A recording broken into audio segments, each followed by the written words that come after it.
Enjoying the safety fair? Yes. Great, great.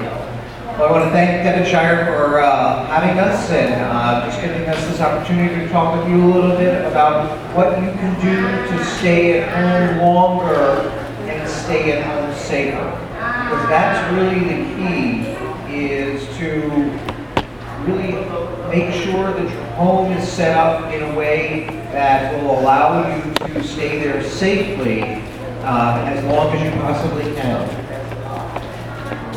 So one of the things is clutter, okay? And I know one of our earlier speakers had spoken about when someone has so many things, they have more of a hoarding issue, but just general clutter can be very dangerous, okay? Why? Well, it's as simple as if you have papers on the floor, if you have your slippers or things that are left around, it becomes very, very easy to trip over those things and to fall, or to have something drop and you go to pick it up and then you can't get up.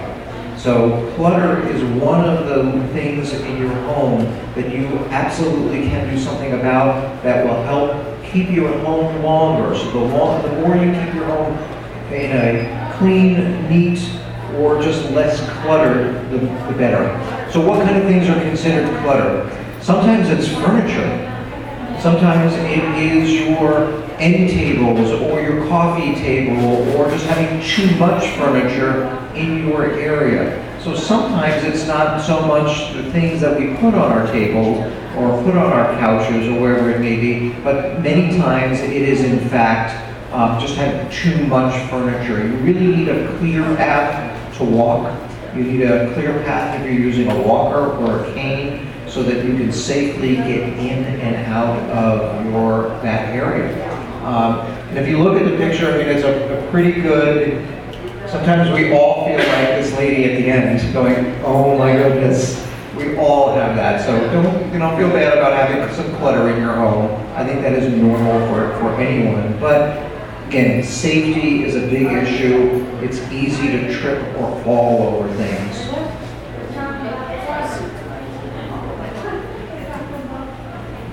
Things as simple as throw rugs.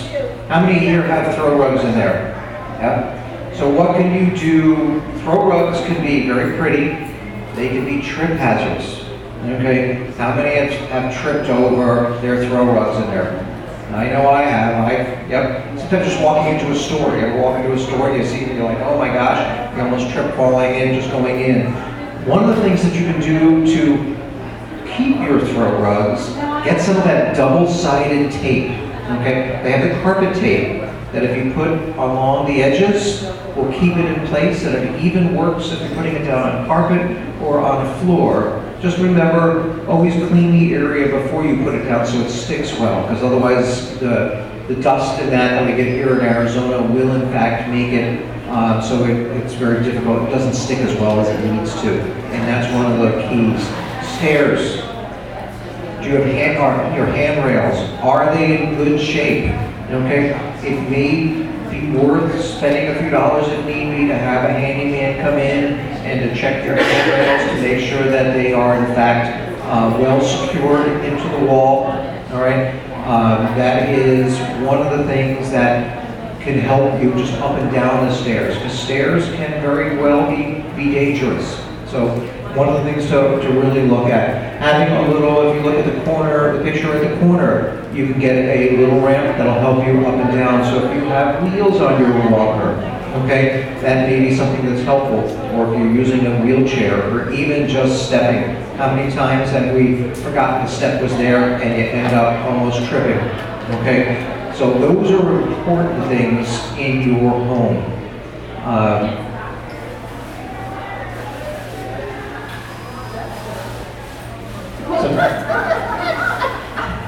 Sometimes we all get stuck. We don't get up as quickly or as easily as we used to. This kitty is a very good picture of that. And there are some easy things that we can do around our commodes in our bathrooms to make it easier to stand up, to give you that support, okay, without using your bathroom vanity, your counter, okay? Sometimes those are not as safe, or you really need the support of both hands, okay? So keep that in mind. Using two hands can be very much help. These are things that you can pick up very simply at the local supply house, and that can be at the local drugstore or medical supply house. Sometimes they'll have these things even at some of the larger stores like Walmart or Ace Hardware, things of that nature. And they're very, very easy to install. Some just sit on the back of the commode. They can be easily installed and sit there. Obviously the ones that are on the tub can be, if you have the style tub where you can actually just put it on, you can do that. They even have some suction cup ones. I know I had picked up some at the dollar store, okay? And they were $2.99, and they were suction cup ones, but you need to make sure they're in place well when you put them on. So, because not all of our bathrooms can we drill into the wall in our showers. That's not so easy. So sometimes having, there are other kinds that you can do and put in your home.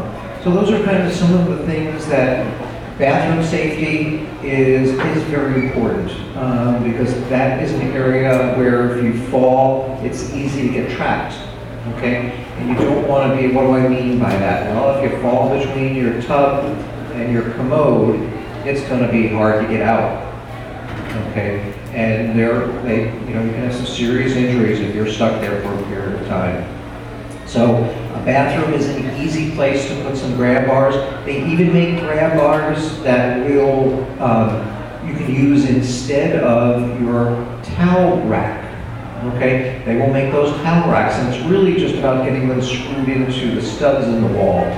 Okay, so that they're in well versus trying to grab on your towel bar. What happens when you put too much weight on it? It just comes right off the wall. Okay, or it comes right out of the wall. So these are things that you can do to stay home longer, and that's what most people want to do, to stay home as long as possible. I'm going to talk to you a little bit later in the presentation about some things that that communities, or being in a community setting, can do for you as well, where you don't have to worry about some of these things. But I know moving out of your house is always challenging. And most people want to stay home as long as they possibly can. Well, the key is, in fact, safety. So take a look at your house, or have a friend do that. Sometimes having a friend come over and look with you can be helpful, because we all get used to certain things in our homes, and we just say, oh yeah, that's fine, that's not a problem. Well, it's not a problem until it is. Yes? One thing that I do is I have the hole for getting in and out of the shower. On the bathtub. I take my cell phone with me. Yep. Anytime I'm going to take a shower. And that way, in case I have trouble, and I set it on something right by the bathtub, in case I were to call, then I have a cell phone, so I can call. That's a great idea. So keeping your phone near you or in your pocket. So if you're in the shower, having a little shelf next to the shower, because obviously we don't want to get it wet, okay, unless you have one of those newer cell phones that can get wet, and that's always nice, but most of us, I know my phone, if it gets wet, it's no good. So just to make sure that those safety items or safety devices are in fact close to you so you can use them, because unfortunately, things happen, okay, and it doesn't matter what age you are. It really doesn't. You can be 60, you can be 90, and you can have a bad fall, or you can have something occur that requires help, and if you can't get that help, it's going to have potentially catastrophic consequences for you. So staying safe is the key, because most of the time, if we can get help, okay, then most of the bigger consequences can be averted. All right. So some of the other things, furniture. What kind of furniture do you have? Is your bed at a good height for you? Okay. To either get into bed or to get out of bed, there are also furnishings, chairs that are lift chairs to help you stand up. There are beds that will go higher and lower. Why is that important? Well, for some people it is, and others it's not. You know, it's just having your bed at your right height so your feet will touch the ground. I know my bed is up higher, and I was just saying to my wife, you know, it's going to come a time where we need to change beds. We have one of those poster rice beds, and so you have to kind of get up a little bit to get into the bed. And you want really your bed to be at ground, at the level where when you put your feet down, you can touch the floor, so you can get in and out of bed the easiest way you can. Again, think safety as you're going along. Sometimes it's not about how pretty something is, but how functional it is for you, because that's really what's important, is something being functional for you so that it's safe at home. So they make some great lift chairs that are electric. You know, we all had the lazy boys when we were younger. Well, now there's the lazy boys that also will help stand you up. That's a nice thing to have.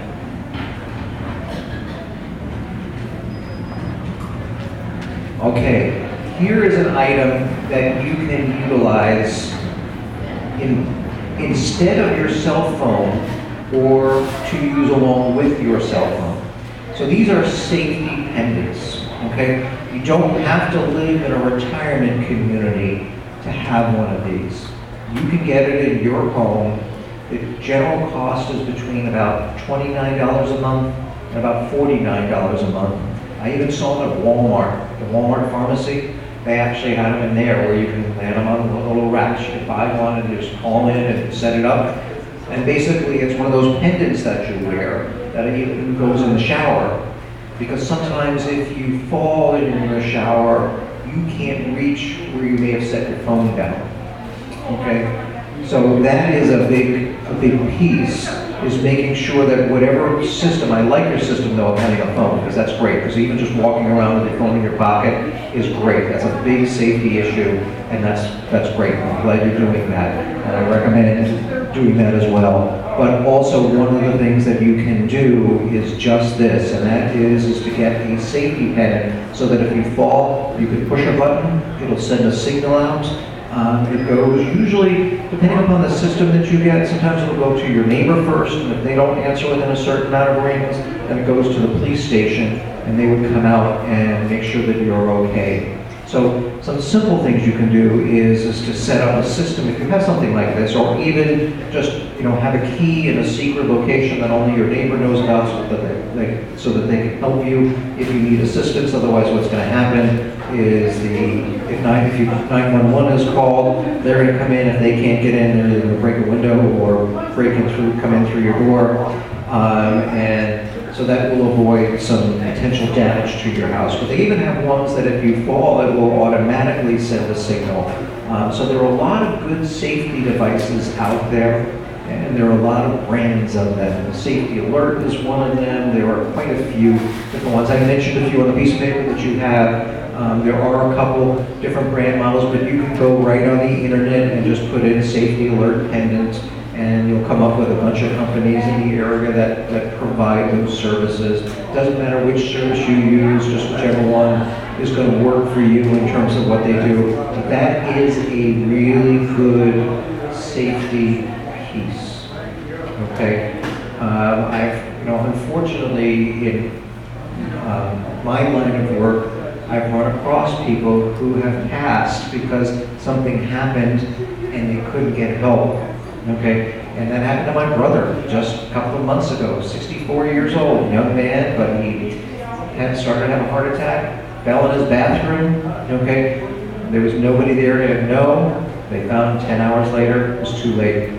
Okay, he could have potentially, if he had something like that for himself, it may have saved him, it may not have. You just never know. But I know someone else who fell over a walker, and her sister was in the room down the hall, but didn't hear her until the morning, and by that time it was too late. So safety is a big piece. So don't let your safety go for a couple of dollars a month.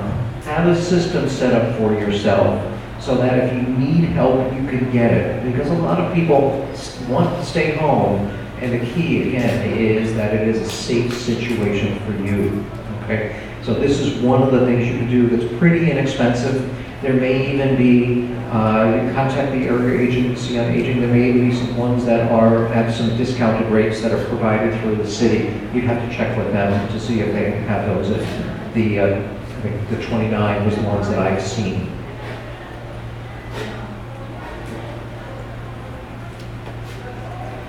All right, the next. How many people have checked the dates on their food in their refrigerator or in your cupboard? I just threw out a box of cereal from 2013. Yeah. Just last week, my wife and I went through the cupboard. We're like, okay, we've got to look at all these things. So look for yourself, see how long it's been that you had things in there. Outdated food can cause stomach distress, it can cause different illnesses. So, obviously we all think about our refrigerators because that is generally things that spoil quicker. And absolutely, that is an area, whether it's how long your eggs sat there, your milk, even just things that you've opened after a certain period of time, things do go bad in your refrigerator. So you usually have a certain, for myself, if I've made anything, I try to throw something out within a week's period of time. Some companies will recommend now there are certain things that, like our jellies and things of that nature that we have more of a longer shelf time in our refrigerators. But there are other things that you really need to look at, right? When did I make this? Date your food, okay? Get one of those markers. Do you always remember when you made the chicken last, or whatever it may have been, leftovers from dinner? I mean, I have them in my refrigerator all the time. Sometimes I forget what day I actually cooked that meal, and it may have been, because I try to give myself 5 to 7 days, depending upon what it is I cooked, as my maximum amount of time that I'm comfortable with. After that, it just goes in the garbage. Even if it looks good, it smells good, sometimes bacteria is growing on it. So you want to be careful. Try not to cook too much, cook what you need, and then eat it within a couple of days. 3 to 5 days is probably best. As I said for myself, I go a little longer. Yes? So I was at Fry's last week, and I went to pick up Miracle Whip, and I looked at the expiration date, and the jar I picked up had an expiration date that passed. Yep, you're absolutely correct. So before you buy something, look at the expiration. Yes, absolutely. When you go to your stores, that was a great comment. When you go to the store, look at the expiration date before you even buy it, because just because you're buying it doesn't mean the store rotated their stock as quickly as they needed to. So that's a great suggestion. Is always look at the dates, no matter where you go. Because sometimes even the biggest chains that we think, oh, they're going to look at it. No, I've done that many times. Even in the meat department, I've gone in there and I always look at the date that's on there, because sometimes those packages have sat around for a period of time. Or even something in the deli, like the hot dogs or processed meats, ham, that kind of stuff. Make sure your date is giving you enough time to eat it. Sir, Yes. there's a difference between the sell-by date Yep. and the expiration date. Yep, great point. There's a difference between your sell-by date and your expiration date. Okay, so your expiration date is the date that they don't want you to eat it after. Okay, and your sell-by date, you still have generally 7 days to use it up before it does start to go bad. Okay, so look at whether it's a sell-by date or a use-by date. That's a great suggestion. And believe me, we've all had it, stomach bugs are no fun. Okay, and they can last for days, and we get dehydrated, not a fun place to be.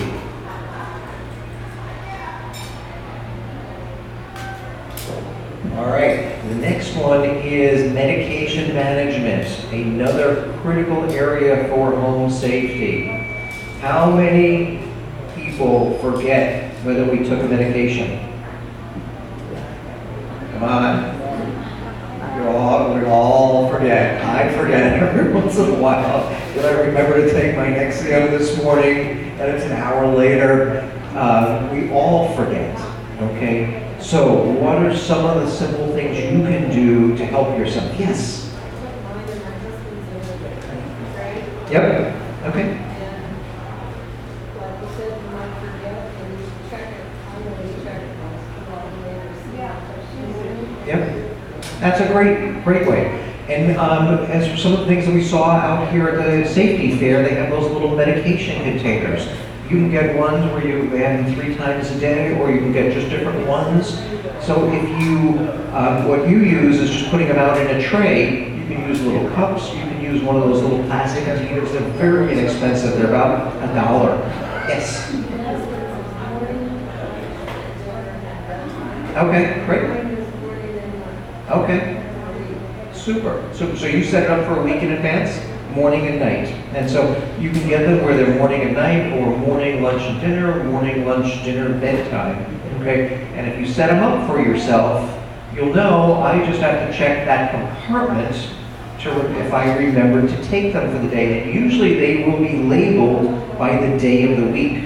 Okay, so that it'll make it easier for you, because it is so easy to forget whether or not we took our medications earlier that day. I mean, we all do that. We all are like, did I remember that? And you go back, and some medications, most medications you really do not want to take twice. Okay, so do take your medication exactly as it is prescribed by the doctor. Don't use medications beyond their expiration date. Do review all of your medications with your doctors at least once a year. And these are all on the white papers that I gave out to you, so it's a good thing to take home. Don't combine prescription and over-the-counter medication or herbs, vitamins, nutritional supplements without checking with your doctor or pharmacist. And to add to this, that we didn't put down, also watch what you're taking your medications with. Water is the best. Some of us will use orange juice, but there are some other juices that can be very detrimental to the medications you're taking, like grapefruit juice and some of those. So check with your pharmacist or doctor. They'll tell you whether or not there's an issue. You can call your pharmacist and say, you know what? I'm taking these herbs, okay, along with my medicines. Are there any interactions? And they will tell you that so that you can be aware. Because sometimes it's just the simple over-the-counter things can have an interaction with the medications we're taking. So check with your doctor or pharmacist. Go through your medicine cabinet at least once a year and discard expired medicines. Don't keep them around. They're not good. They go bad after a period of time. Don't crush or chew tablets or capsules unless your doctor or pharmacist says it's okay. You know, sometimes we have to crush things in order to get them down first. Okay, sometimes it's hard to swallow. Check with your pharmacist first that it's okay to do that. Because sometimes when you do that, the medications will get into your system much quicker. Okay, so you just want to check with them, and they'll tell you, no, that's fine to crush, or no, you can't crush this one. And they may give you an alternative on how to take it. They do have some medications in liquids, or may tell you another way to be able to help swallow that. All right. Use a medication reminder or pill organizer to manage your medications. And again, there are ones that you can get individually by the day of the week or by the time of the day. They're good to use. Just set them out, take a day, set them out once a week so that you have it, and then make that part of your routine that every next day you're going to set up your medications for the rest of the week, and then you go forward, and it'll help you so that you don't forget. All right. Independent living, assisted living facilities, group home, memory care are all alternatives. Okay? Don't look, most people want to stay at home as long as they possibly can, and I totally understand that. But one thing I would say to you is don't let your home become a trap. Okay? Because as much as you feel that home is just for independence, it actually can be more of a hindrance to you because of the fact what happens? We all live in a neighborhood for a period of time. People move, people get sick, they go someplace, or they may pass on, and you become more and more isolated in your home.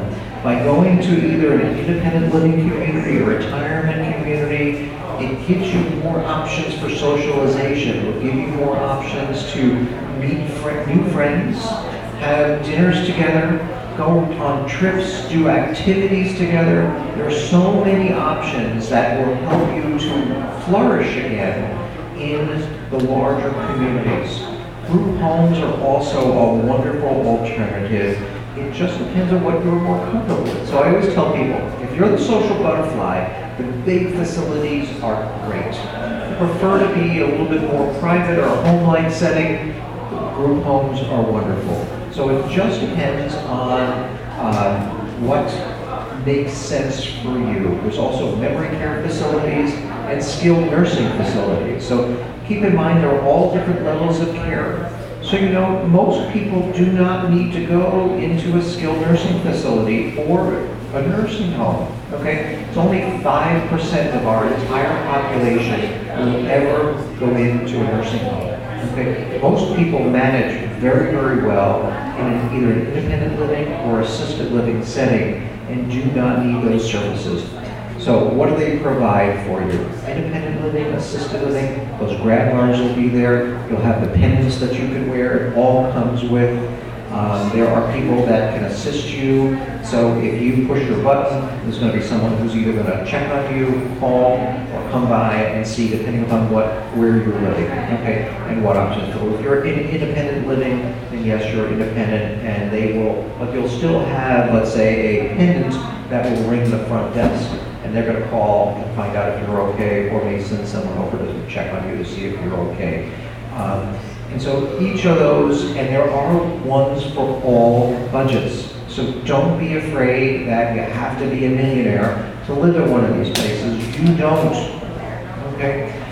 One of the things that many people don't realize is there's also a veterans program out there. If you have or were the spouse of a veteran who served during wartime for at least one day during wartime, you very well may be eligible for veterans benefits. And it's through the program through the federal government called Aid and Attendance. And this program is up and above your Social Security. Okay, so it's additional benefits. If you would like information on this program or anything else, just stop by our desk, get our information. We'll be happy to give you the information on how to apply for that. It pays for either assistance at home or if you need assisted living services. Okay, so so just ask us. We'll be happy to refer you. We don't actually do this program, but we will refer you to people who do, and their services are free. Just like our services, we don't charge for what we do. We're here to help. We can also help folks who need to go through one of the public programs, Arizona Long-Term Care, which is also called Altex. We can also help you find a place to go if that's your situation, or your neighbors or your friends. So don't be bashful about calling. There are no silly questions, okay? I tell people all the time, the only silly question is the one you don't ask, okay? I've worked in healthcare all my life. Okay, for over 30 years, I've run healthcare facilities. Before that, I was a hospital social worker, and I became an administrator back in 1987. So I've run a number of healthcare facilities. I'll give you honest answers. Don't be bashful about calling and asking questions. I'll be happy to help in any way I can, or refer you to someone who can. That's what we do at A Caring Hand for Mom. So I want to thank you all for coming. Does anyone have any questions before I close? Well, yes. I had a question back to our medications. I update mine every year. Great. But I carry a list with me in my purse of any medication, prescriptions, or over the counter that I take in case I ever have to go to the hospital.